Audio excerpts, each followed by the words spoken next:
atamın döyülən günü.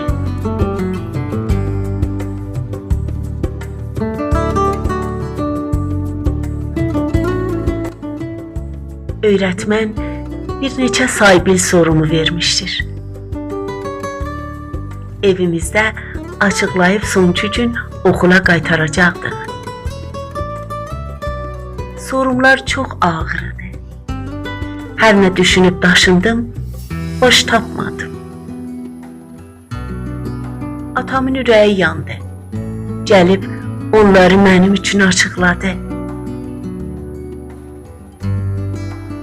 İkinci gün saybil dəftərimi öğretmənə verdim.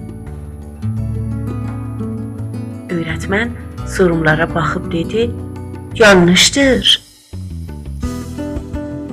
Dedim, onları atam açıqlamışdır. Öğretmen bir söz demədi. Yalnız saybil dəftərimi geri qaytarmadı. Okul bağlanandan sonra əlimdən tutub evimizə gətirdi. Atam qapını açdı. Öğretmenin gözü atama düşən kimi qışqırdı. Ne için sorumları yanlış açıqlayıbsınız?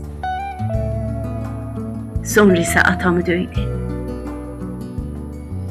Bir daha sorumları yanlış açıqlamasın.